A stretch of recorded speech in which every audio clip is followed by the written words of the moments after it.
ایک صاحب نے سوال کیا ہے کہ کیا فرض نماز کے بعد جگہ تبدیل کر کے سنت پڑھنے کا حکم ہے؟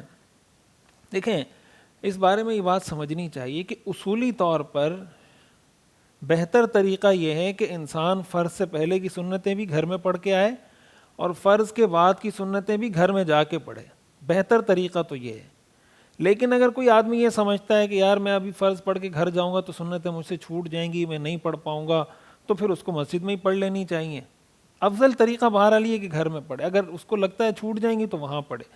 پھر یہ بات کہ جگہ تبدیل کرنی چاہیے یا نہیں کرنی چاہیے، تو جہاں تک امام کی بات ہے تو امام کے لیے تو بعض روایات سے یہ معلوم ہوتا ہے کہ اس کو جگہ تبدیل کر دینی چاہیے. حضرت ابو ہریرہ رضی اللہ تعالیٰ عنہ کی روایت ہے ابن ماجہ کی. آپ نے فرمایا، حضور علیہ الصلاۃ والسلام فرماتے ہیں ایعجز احدکم اذا صلی ان یتقدم او یتأخر او عن یمینہ او عن شمالہ.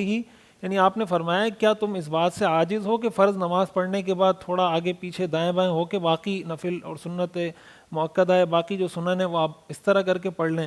حضرت معاویہ رضی اللہ تعالیٰ عنہ کے بارے میں آتا ہے کہ وہ جمعے کی نماز کے بعد لوگوں کو حکم دیتے تھے کہ امام اس وقت تک سنت نہ پڑھے جب تک کسی سے بات نہ کر لے.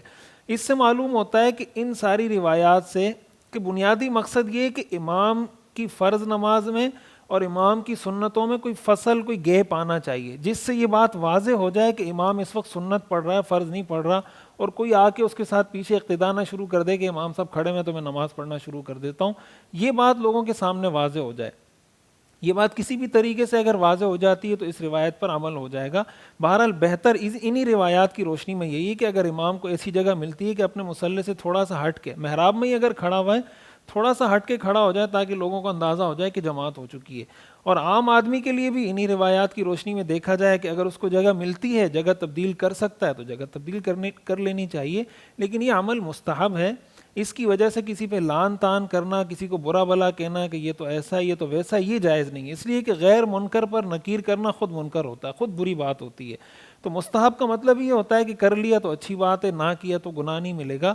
اور علماء نے اس میں یہ حکمت بھی لکھی ہے کہ اگر آپ جگہ تبدیل کر لیتے ہیں تو حدیث میں آتا ہے کہ جہاں جہاں انسان نے سجدہ کیا ہوگا وہ قیامت کے دن وہ جگہ گواہی دے گی.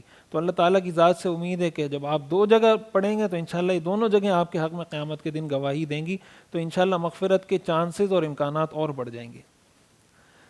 ایک سوال کیا ہے، حیدر، صرف حیدر نام رکھنا کیسا ہے؟ کیا یہ لقب ہے یا بطور نام کے رکھا جا سکتا ہے؟ حیدر حضرت علی رضی اللہ تعالیٰ عنہ کا نام ہے. حیدر کا مطلب ہوتا ہے شیر. حضرت علی رضی اللہ تعالیٰ عنہ کی جو والدہ تھی حضرت فاطمہ بنت اسد، انہوں نے حضرت علی رضی اللہ تعالیٰ عنہ کا نام حیدر رکھا تھا. اور ان کے والد ابو طالب اس وقت موجود نہیں تھے. تو جب حضرت ابو طالب تشریف لائے تو انہوں نے اپنے بیٹے کا نام علی رکھا. تو گویا آپ کی والدہ نے آپ کا نام حیدر رکھا. حضرت علی رضی اللہ تعالیٰ عنہ فرمایا کرتے تھے انا الذی سمتنی امی حیدر، میں وہ ہوں جس کو اس کی ماں نے جس کا نام حیدر رکھا ہے. تو حیدر نام بالکل رکھا جا سکتا ہے. حضرت علی رضی اللہ تعالیٰ عنہ کا نام ہے اور معنی بھی اس کا بہت اچھا ہے.